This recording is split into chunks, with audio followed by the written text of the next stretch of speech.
கர்த்தருடைய பரிசுத்த நாமம் மகிமைப்படுவதாக. ஆண்டவரும் இரட்சகரும் மீட்பரும் ஆகிய இயேசு கிறிஸ்துவின் விலையேறப்பெற்ற நாமத்தில் உங்களை நான் வாழ்த்துகிறேன். அப்போஸ்தலனாகிய பவுல் எபேசியருக்கு எழுதின நிருபம் 5வது அதிகாரம் 26வது வசனம் இவ்விதமாய் சொல்லுகிறது: தாம் அதை திருவசனத்தை கொண்டு தண்ணீர் முழுக்கினால் சுத்திகரித்து பரிசுத்தம் ஆக்குகிறதற்கும் என்று. அருமையான தேவனுடைய பிள்ளைகளே, தாமஸ் வாட்சன் என்ற தேவ மனிதன் இவ்விதமாய் சொன்னார்: தேவனுடைய வார்த்தை ஒரு கண்ணாடியைப் போல நம்முடைய இருதயத்தில் இருக்கிறவைகளை வெளிக்காட்டுகிறது. அது அதோடு நின்று விடாமல் ஒரு தண்ணீர் தொட்டியைப் போல நம்மை சுத்திகரிக்கிறது.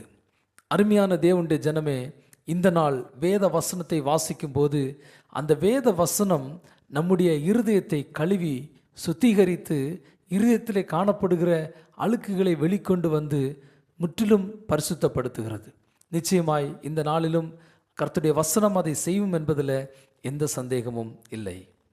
இந்த நாள் வாசிக்கும்படி தெரிந்து கொண்ட வேத பகுதி யோவான் எழுதின சுவிசேஷம் அதிகாரம் 14 முதல் அதிகாரம் 18 வரை. யோவான் எழுதின சுவிசேஷம் அதிகாரம் 14. உங்கள் இருதயம் கலங்காதிருப்பதாக, தேவனிடத்தில் விசுவாசமாயிருங்கள், என்னிடத்திலும் விசுவாசமாயிருங்கள்.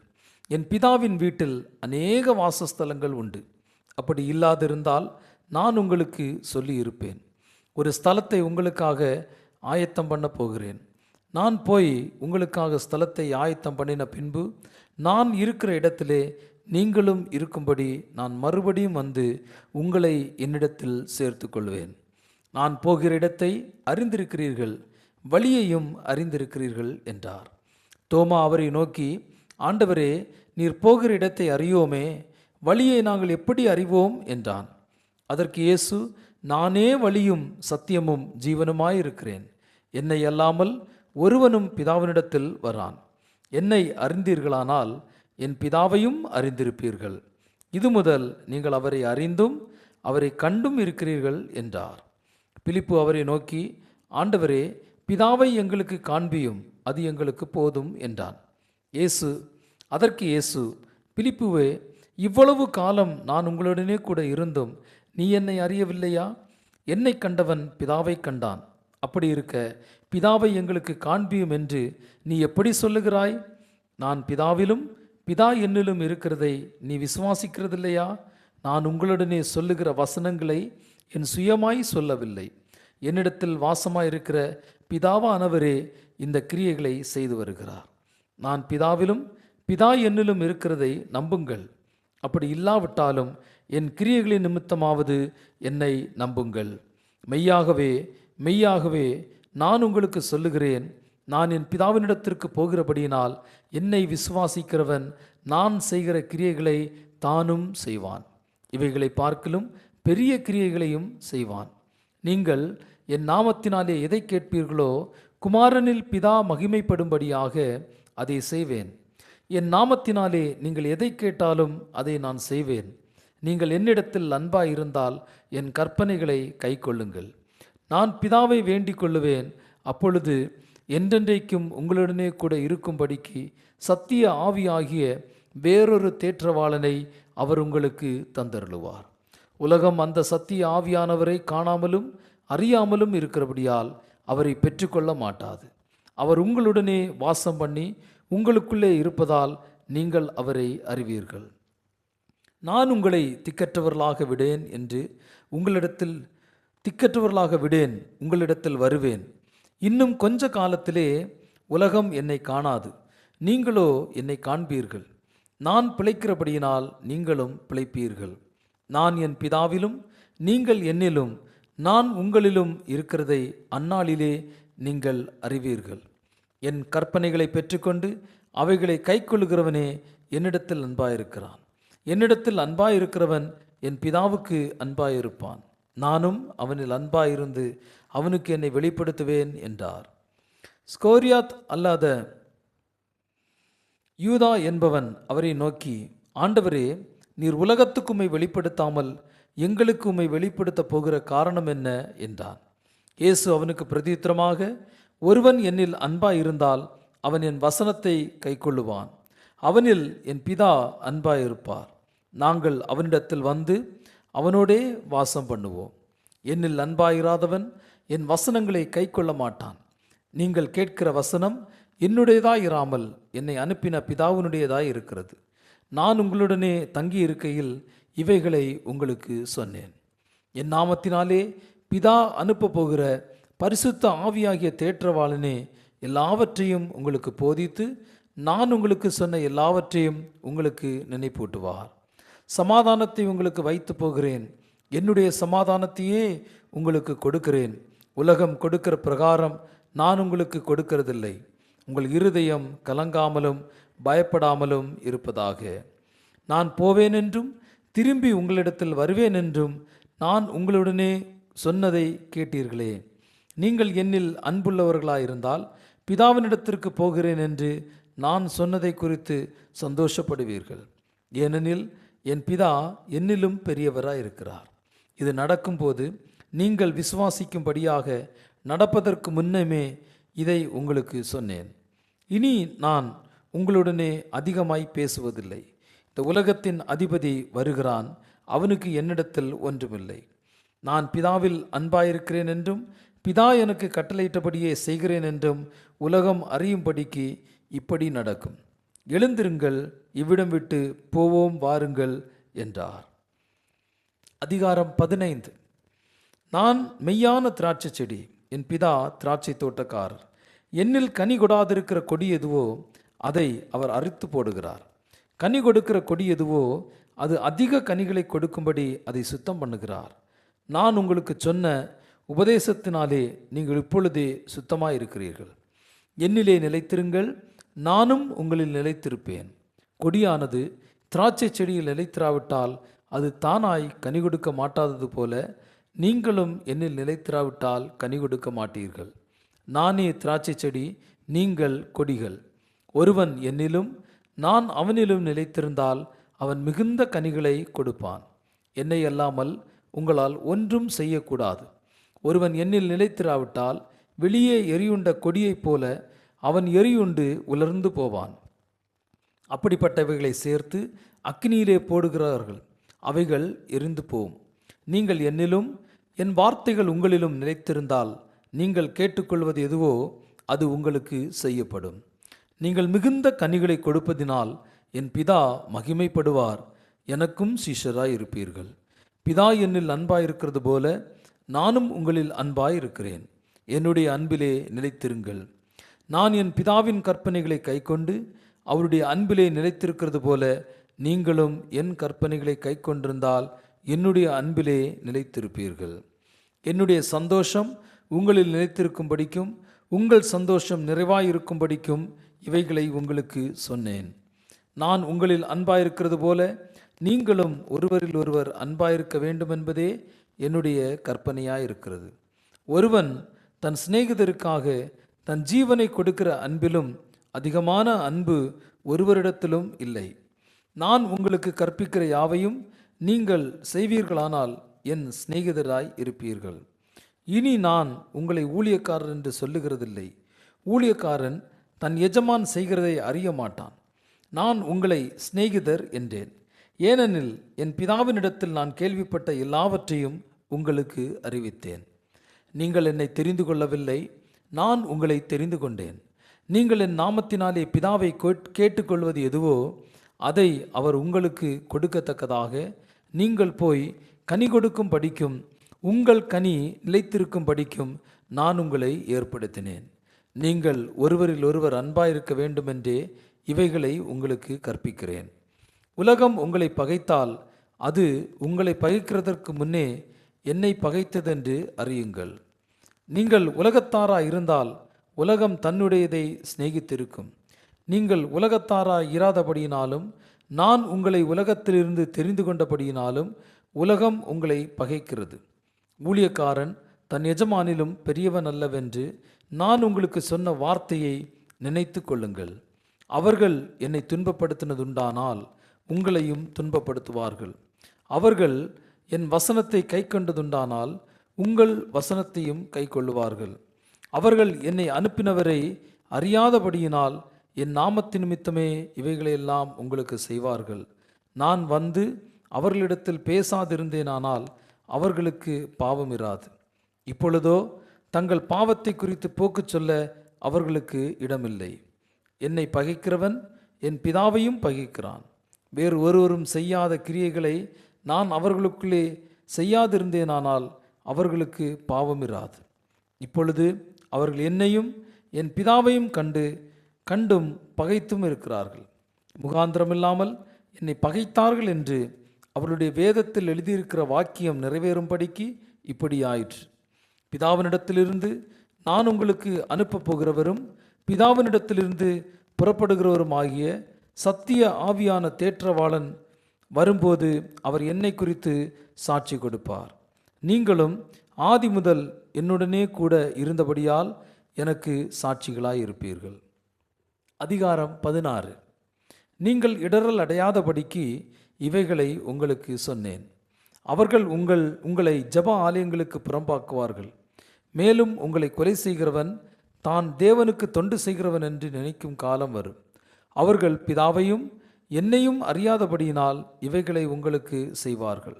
அந்த காலம் வரும்போது நான் இவைகளை உங்களுக்கு சொன்னேன் என்று நீங்கள் நினைவு கூறும்படி இவைகளை உங்களுக்கு சொல்லி இருக்கிறேன்.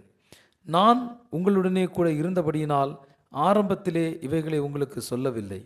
இப்பொழுது நான் என்னை அனுப்பினவரிடத்திற்கு போகிறேன். எங்கே போகிறீர் என்று உங்களில் ஒருவனும் என்னை கேட்கவில்லை. ஆனாலும் நான் இவைகளை உங்களுக்கு சொன்னதினால் உங்கள் இருதயம் துக்கத்தால் நிறைந்திருக்கிறது. நான் உங்களுக்கு உண்மையை சொல்லுகிறேன்.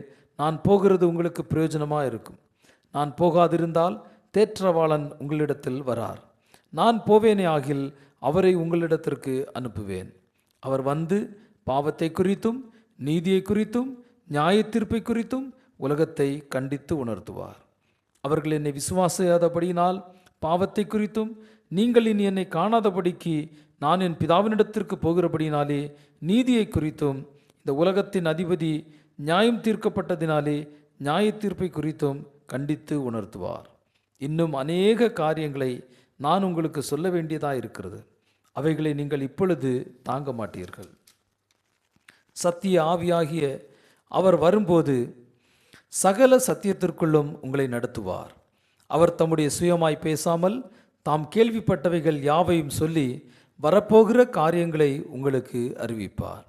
அவர் என்னுடையதில் எடுத்து உங்களுக்கு அறிவிப்பதினால் என்னை மகிமைப்படுத்துவார். பிதாவினுடையவைகள் யாவும் என்னுடையவைகள், அதனாலே அவர் என்னுடையதில் எடுத்து உங்களுக்கு அறிவிப்பார் என்றேன். நான் பிதாவினிடத்திற்கு போகிறபடியினால் கொஞ்ச காலத்திலே என்னை காணாதிருப்பீர்கள், மறுபடியும் கொஞ்ச காலத்திலே என்னை காண்பீர்கள் என்றார்.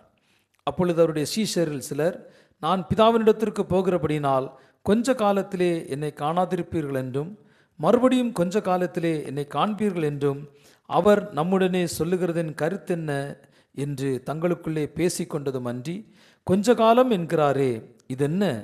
அவர் சொல்லுகிறது இன்னதென்று நமக்கு விளங்கவில்லையே என்றார்கள். அதை குறித்து தம்மிடத்தில் கேட்கும்படி அதை விரும்புகிறதை இயேசு அறிந்து அவர்களை நோக்கி, கொஞ்ச காலத்திலே என்னை காணாதிருப்பீர்கள், மறுபடியும் கொஞ்ச காலத்திலே என்னை காண்பீர்கள் என்று நான் சொன்னதை குறித்து நீங்கள் உங்களுக்குள்ளே விசாரிக்கிறீர்களோ? மெய்யாகவே மெய்யாகவே நான் உங்களுக்கு சொல்லுகிறேன், நீங்கள் அழுது புலம்புவீர்கள், உலகமோ சந்தோஷப்படும். நீங்கள் துக்கப்படுவீர்கள், ஆனாலும் உங்கள் துக்கம் சந்தோஷமாக மாறும். ஸ்திரீயானவளுக்கு பிரசவ காலம் வந்திருக்கும் போது அவள் துக்கமடைகிறாள். பிள்ளை பெற்றவுடனே ஒரு மனுஷன் உலகத்தில் பிறந்தான் என்கிற சந்தோஷத்தினால் அப்புறம் உபத்திரவத்தை நினையாள். அதுபோல நீங்களும் இப்பொழுது துக்கமடைந்திருக்கிறீர்கள். நான் மறுபடியும் உங்களை காண்பேன், அப்பொழுது உங்கள் இருதயம் சந்தோஷப்படும். உங்கள் சந்தோஷத்தை ஒருவனும் உங்களிடத்திலிருந்து எடுத்து போட மாட்டான். அந்த நாளிலே நீங்கள் என்னிடத்தில் ஒன்றும் கேட்க மாட்டீர்கள். மெய்யாகவே மெய்யாகவே நான் உங்களுக்கு சொல்லுகிறேன், நீங்கள் என் நாமத்தினாலே பிதாவினிடத்தில் கேட்டுக்கொள்வது எதுவோ அதை அவர் உங்களுக்கு தருவார். இதுவரைக்கும் நீங்கள் என் நாமத்தினாலே ஒன்றும் கேட்கவில்லை. கேளுங்கள், அப்பொழுது உங்கள் சந்தோஷம் நிறைவாயிருக்கும்படி பெற்றுக்கொள்வீர்கள். இவைகளை நான் ஓமைகளாய் உங்களுடனே பேசுகிறேன். காலம் வரும், அப்பொழுது நான் ஓமைகளாய் உங்களுடனே பேசாமல் பிதாவை குறித்து வெளிப்படையாக உங்களுக்கு அறிவிப்பேன். அந்த நாளில் நீங்கள் என் நாமத்தினாலே வேண்டிக் கொள்வீர்கள். உங்களுக்காக பிதாவை நான் கேட்டுக்கொள்வேன் என்று உங்களுக்கு சொல்ல வேண்டியதில்லை.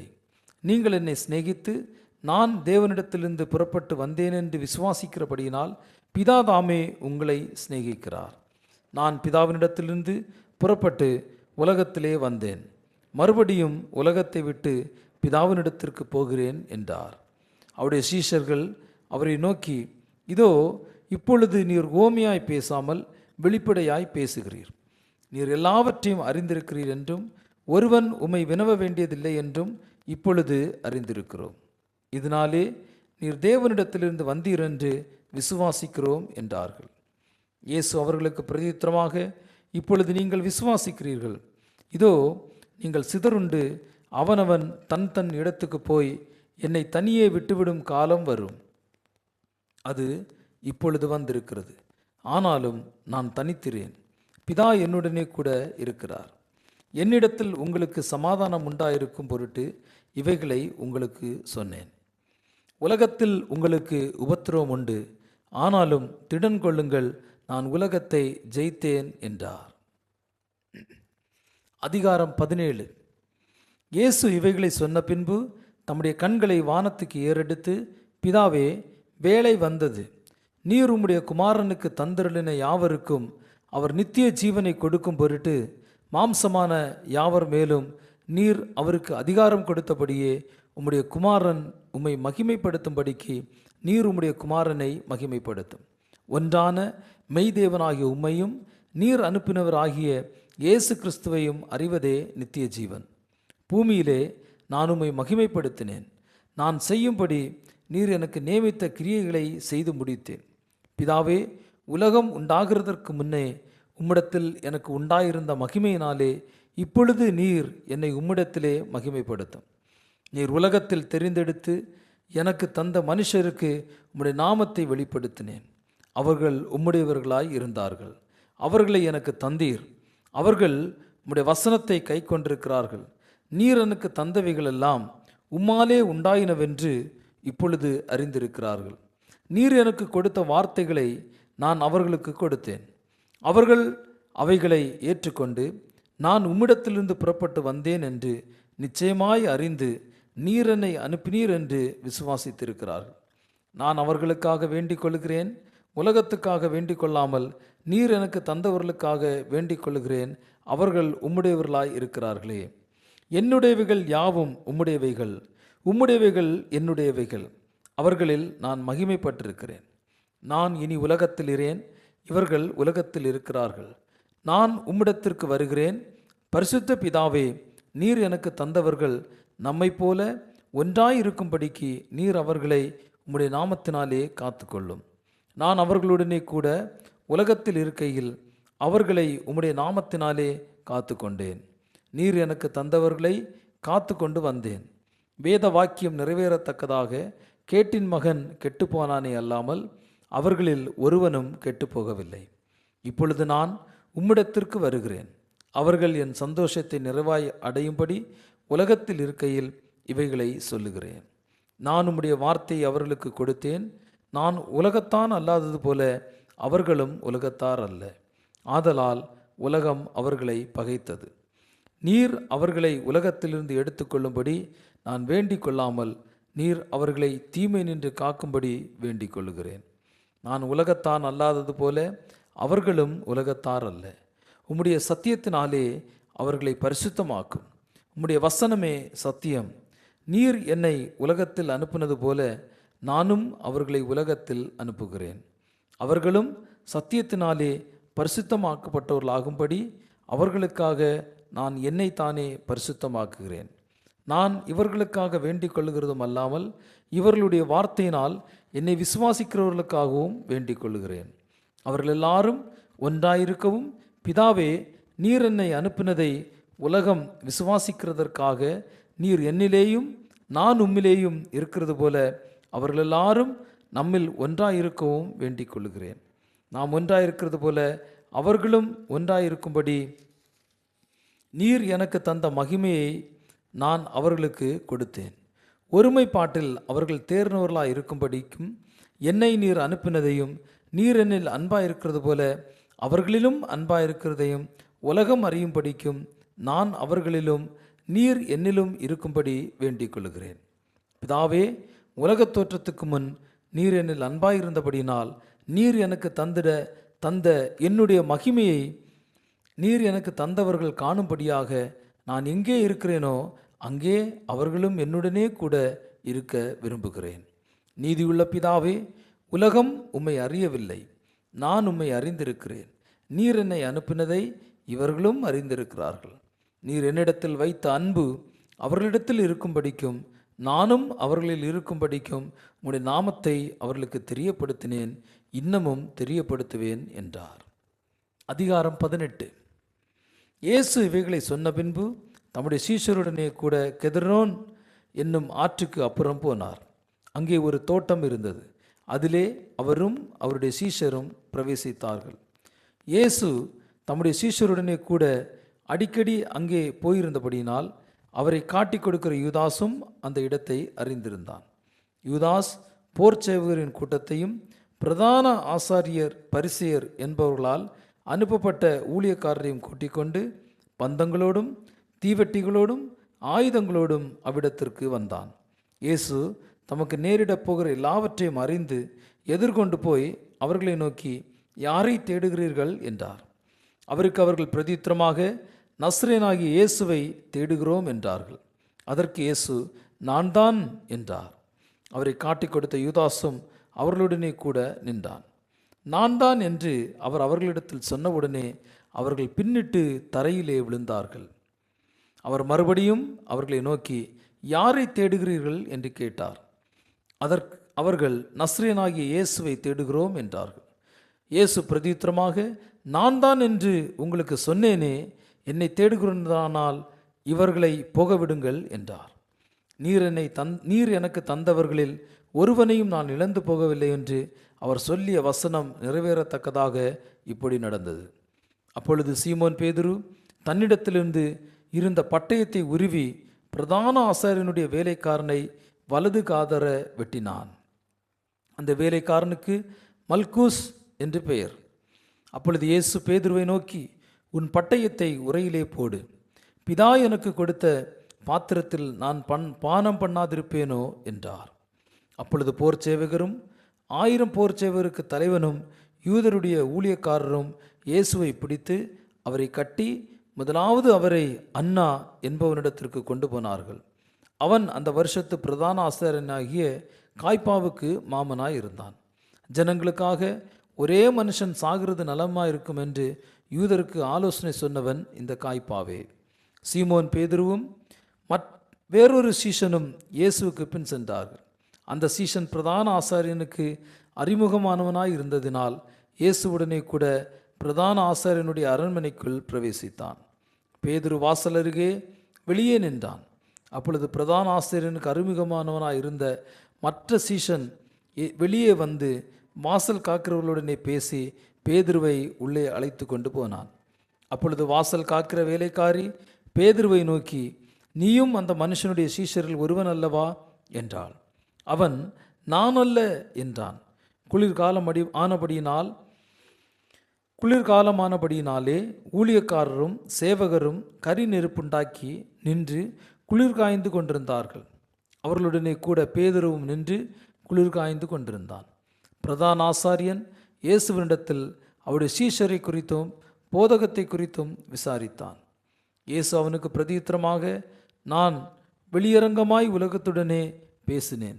ஜப ஆலயங்களிலேயும் யூதர்கள் எல்லாரும் கூடி வருகிற தேவாலயத்திலேயும் எப்பொழுதும் உபதேசித்தேன். அந்தரங்கத்தில் நான் ஒன்றும் பேசவில்லை. நீர் என்னிடத்தில் விசாரிக்க வேண்டியது என்ன? நான் சொன்னவைகளை கேட்டவர்களிடத்தில் விசாரியும். நான் பேசினவைகளை அவர்கள் அறிந்திருக்கிறார்களே என்றார். இப்படி அவர் சொன்னபொழுது சமீபத்தில் நின்ற சேவகரில் ஒருவன் பிரதான ஆசாரியனுக்கு இப்படியா உத்தரவு சொல்லுகிறது என்று இயேசுவை ஒரு அறை அறிந்தான். இயேசு அவனை நோக்கி, நான் தகாத விதமாய் பேசினதுண்டானால் தகாததை ஒப்புவி. நான் தகுதியாய் பேசினேன் ஆகில் என்னை ஏன் அடிக்கிறாய் என்றார். பின்பு அன்னா என்பவன் பிரதான ஆசாரியனாகிய காய்பாவனிடத்திற்கு அவரை கட்டுண்டவராக அனுப்பினான். சீமோன் பேதுரு நின்று குளிர் காய்ந்து கொண்டிருந்தான். அப்பொழுது சிலர் அவனை நோக்கி, நீயும் அவனுடைய சீஷர்கள் ஒருவன் அல்லவா என்றார்கள். அவன், நான் அல்ல என்று மறுதளித்தான். பிரதான ஆசாரியனுடைய வேலைக்காரரில் பேதுரு காதர வெட்டினவனுக்கு இனத்தான் ஆகிய ஒருவன் அவனை நோக்கி, நான் உன்னை அவனுடனே கூட தோட்டத்தில் காணவில்லையா என்றான். அப்பொழுது பேதுரு மறுபடியும் மறுதளித்தான். உடனே சேவல் கூவிற்று. அவர்கள் காய்பாவினிடத்திலிருந்து இயேசுவை தேசாதிபதியின் அரண்மனைக்கு கொண்டு போனார்கள். அப்பொழுது விடியற் காலமாயிருந்தது. தீட்டுப்படாமல் பஸ்காவை புசிக்கத்தக்கதாக அவர்கள் தேசாதிபதியின் அரண்மனைக்குள் பிரவேசியாதிருந்தார்கள். ஆதலால் பிலாத்து அவர்களிடத்தில் வெளியே வந்து, இந்த மனுஷன் மேல் என்ன குற்றம் சாட்டுகிறீர்கள் என்றான். அவர்கள் அவனுக்கு பிரதியுத்தரமாக, இவன் குற்றவாளியாய் இராவிட்டால் இவனை உம்மிடத்தில் ஒப்புக்கொடுக்க மாட்டோம் என்றார்கள். அப்பொழுது பிலாத்து அவர்களை நோக்கி, இவனை நீங்களே கொண்டு போய் உங்கள் நியாயப்பிரமாணத்தின்படி நியாயம் தீருங்கள் என்றான். அதற்கு யூதர்கள், ஒருவனையும் மரண ஆக்கினை செய்ய எங்களுக்கு அதிகாரமில்லை என்றார்கள். தாம் இன்ன விதமான மரணமாய் மரிக்கப் போகிறார் என்பதை குறித்து இயேசு குறிப்பாய் சொல்லியிருந்த வார்த்தை நிறைவேறத்தக்கதாக இப்படி சொன்னார்கள். அப்பொழுது பிலாத்து மறுபடியும் அரண்மனைக்குள் பிரவேசித்து இயேசுவை அழைத்து, நீ யூதருடைய ராஜாவா என்று கேட்டான்.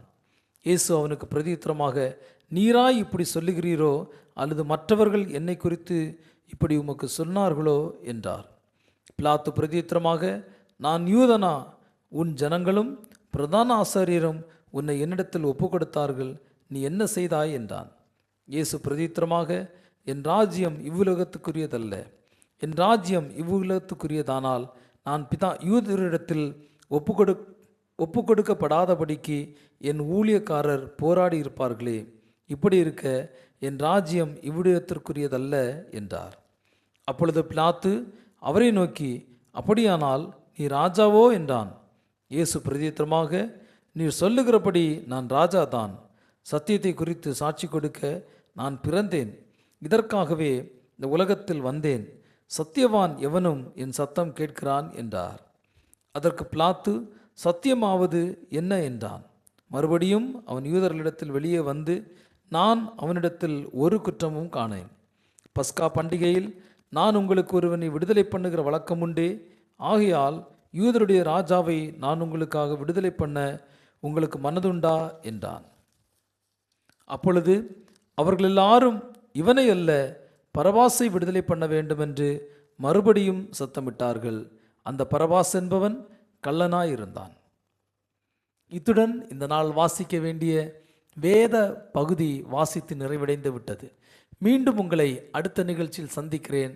சந்திக்கும் வரை தேவனுடைய கிருபை உங்கள் அனைவரோடும் கூட இருப்பதாக. God bless you.